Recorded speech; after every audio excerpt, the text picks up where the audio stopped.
Avery Johnson graduated from St. Augustine High School in 1983.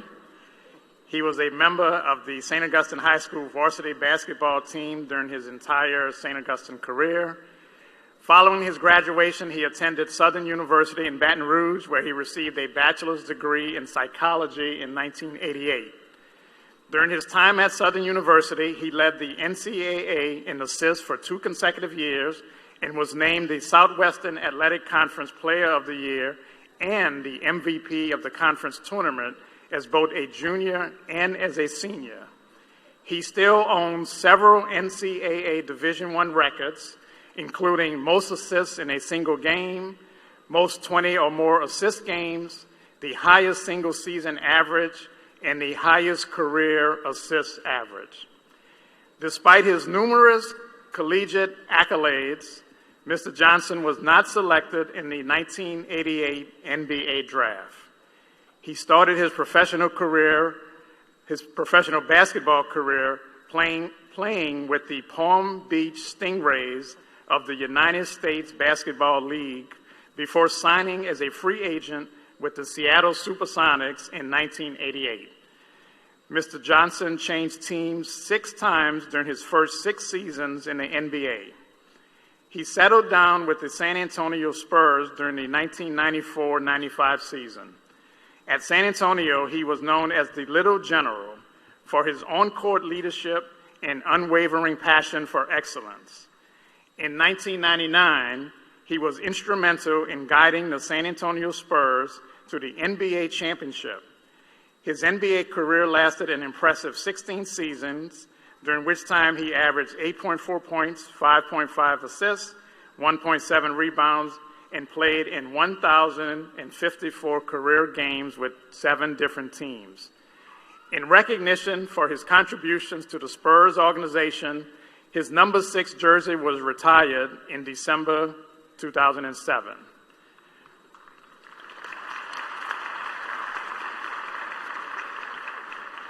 Following his career as a player, Mr. Johnson entered the NBA coaching fraternity.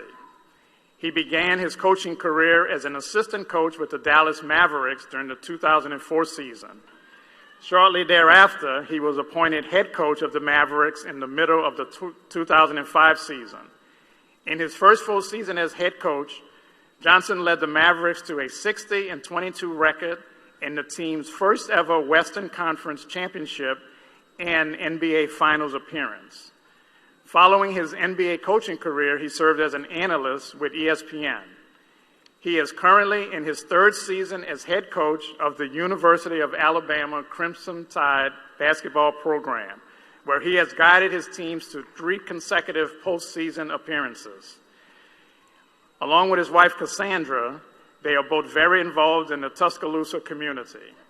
Through his involvement with the nonprofit organization Just Say Yes, Coach Johnson's mission is to make a positive impact on middle and high school youth. He is a published author, and his 2nd book is titled Aspire Higher, Winning On and Off the Court, with Determination, Discipline, and Decisions.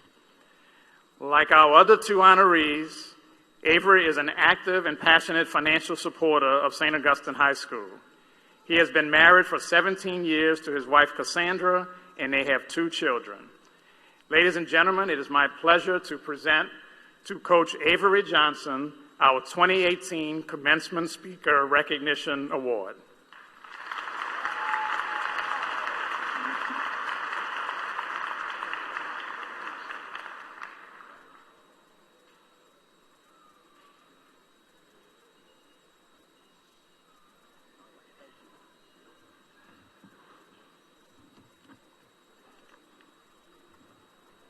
Good morning.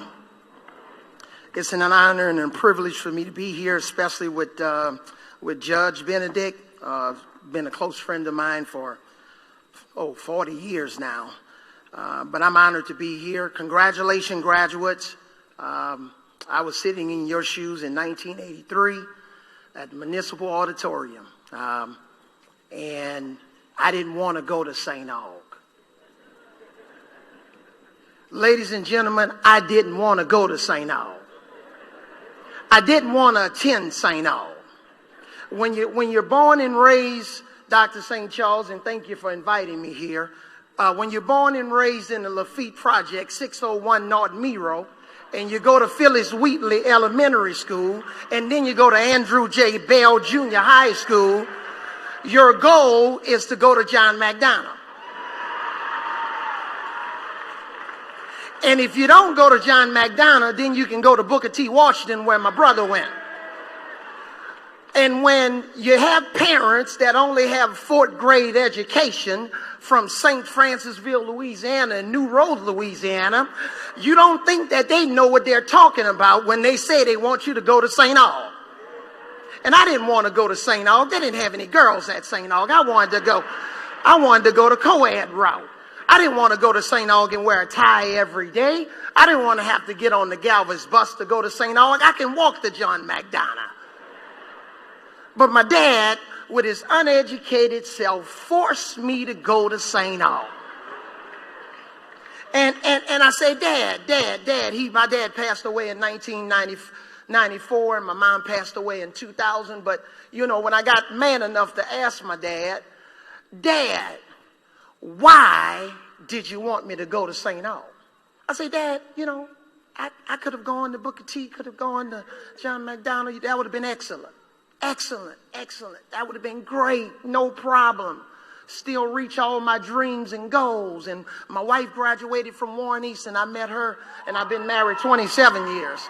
27 years, not 17, but I've been married to her. I met her at Southern University. When I met her, boy, she blew me away. She's still blowing me away.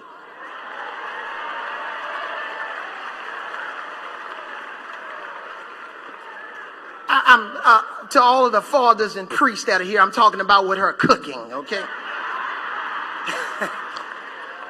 But why?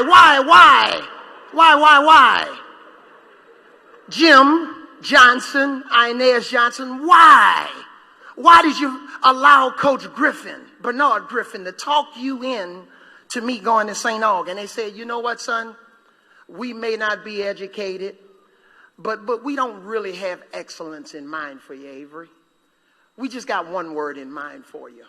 And the word is called elite. The word is called elite. We only have 4th grade educations. And later my mom got her GED from Bell when she was 50 plus years old. But we got one word in mind for you. And it's called elite. And that's what I want to do, and I'm going to stay within my time, Doc.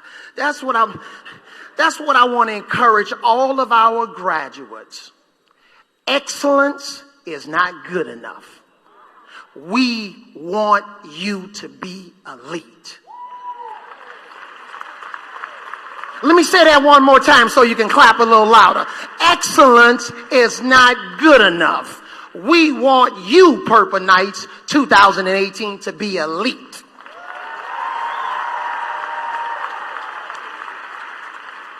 And see, I got 2 kids, so I'm really biased towards parents. I'm biased towards moms and dads and grandparents and uncles and aunts and all of the coaches and extended family that help put their arms around you, because I'm a parent.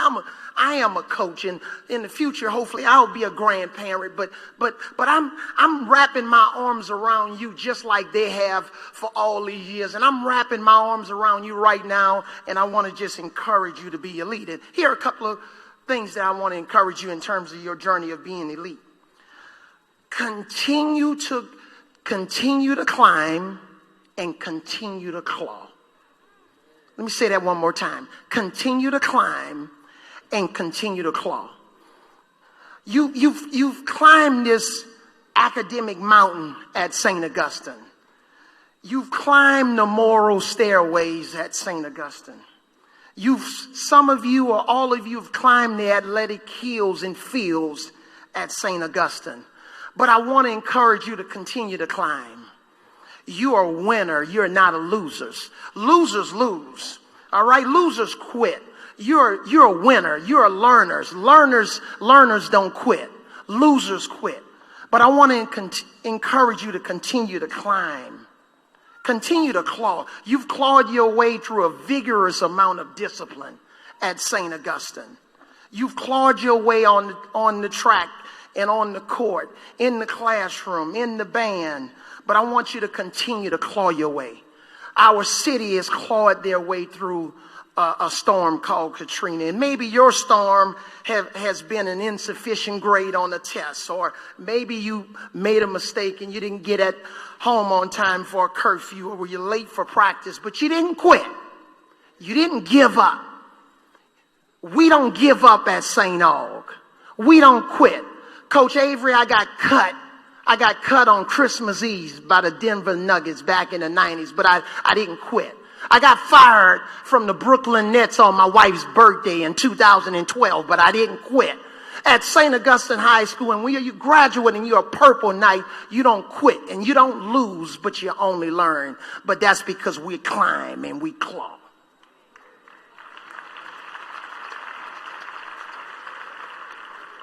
When you're climbing and when you're clawing, remember, don't ever get intoxicated by success or paralyzed by failure. Purple Knights don't get intoxicated by success or paralyzed by failure. They just continue to climb. Second thing, when you're elite, you compete without complaining. Complainers got a short shelf life. Life is not always fair, but compete. The survival and success rate for competitors is much higher than the survival rate for complainers. I don't care if the analytical study of competitors compared to complainers was at Harvard or Tulane or Southern University or Alabama or University of Pennsylvania. It doesn't matter. I want to encourage you not to be a competitor and not a complainer. Complainers only have one lane. Competitors have several lanes and immeasurable doors that's available to them, because that's what elite people do. They compete. Next thing, pick the right circle of friends. When you're elite, if you don't hear anything else I said, pick the right circle of friends. I'm standing here today because it wasn't always about being in the right place at the right time, but with the right people. I remember my mom in the projects, she said, listen, and I'm not going to give the boy a name because I don't know where it might be. But she said, listen, Avery, don't hang with that boy. And I want you to be home before 8 o'clock. So we go to a theme park out near the lake, and I was with him, and he said, listen, you don't have to listen to your mama. You don't have to listen to your daddy. I know they said be home at 8. Look, we got to ride another ride. And we rode another ride. I got home at 10 o'clock, and that didn't work out too good. Pick the right circle of friends.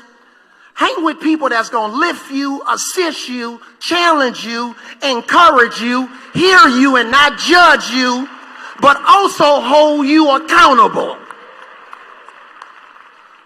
Derek Lafayette, my friend who I met at St. Aug, 40 plus years later, we're still friends. He's the right friend. Coach Griffin, who introduced me to St. Aug, he's the right friend. Coach Popovich, who's my mentor, and Coach Job, who was my mentor at Southern University, who passed away last year, they were the right circle of friends. Coach Payton, Sean Payton here at the Saints, right circle of friends. Pick the right circle of friends. Next one, call home. When you're elite, call home. See, the rise to the top is slow, but the fall to the bottom is swift. Don't forget about where you come from. When you get to this elite status, don't forget about your family. Don't forget about your community. Don't forget about St. Aug. Because Your family in St. Aug are the places where you learned about principles being more important than you being popular. Don't forget about your church, where you learn spiritual wisdom and Proverbs and Psalms and the Old and the New Testament teachings, and you learn that God will be with you. Call home. Elite people call home. And here's what I'm going to leave you with. Walk in confidence.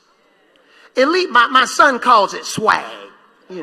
That's what Avery Jr. calls it. He calls it swag. I didn't know what swag was, but I'm just going to say it's equal to confidence. Walk in confidence. Quick story, and I'm going to take my seat, Doc. My daughter was a junior in high school. And every morning I bring my kids to school.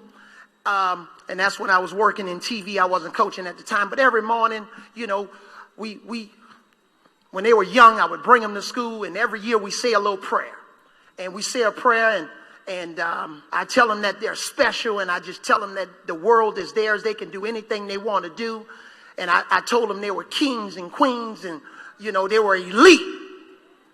Every morning I told them they were elite. So long story short, my daughter asked me to take her on a trip during spring break, because her dream was to go to school on the East Coast. She didn't want to go to school in Texas, where I lived for 20 years. She didn't want to go to school in the South, and that's okay. And she broke my heart because she didn't want to go to Southern University. But she's managing my money right now, so I'm going to get to her in a minute. So I said, okay. So we went on the East Coast, and we went to 7 schools in a week. And we went to Duke and North Carolina and Georgetown and Yale and Columbia. We went to all these schools and University of Pennsylvania. So I said, Christiane, okay, what school do you want to go to? What school you want to continue to develop your elite status? She said, well, Dad, I want to go to the University of Pennsylvania. I said, okay, let's go. Let's do it. Let's go through the process, fill out the application. Got a call.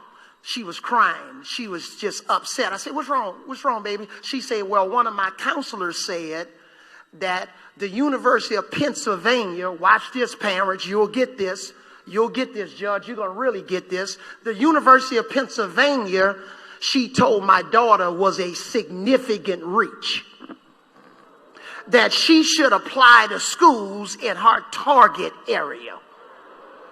So I said, okay, baby, don't worry about it. Don't worry about it. You know, Daddy will take care of it. I'll meet with the counselor, and we'll have a conversation.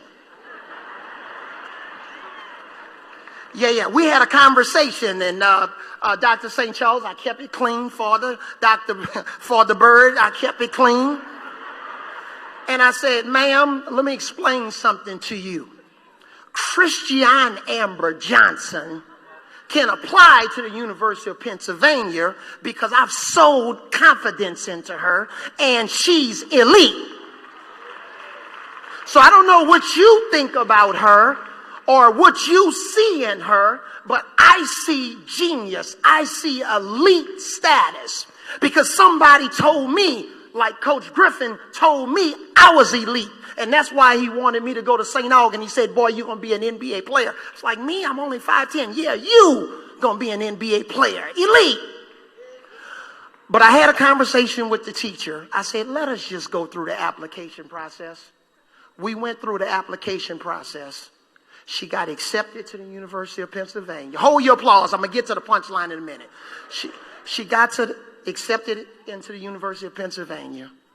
And in 2015, she graduated from the University of Pennsylvania with a double degree and a minor, Mandarin Chinese, Wharton in Business and Economics through the Wharton School of Business, and a minor in geology. And now she works for the largest investment company in the world called BlackRock Investments, because somebody told her she was elite.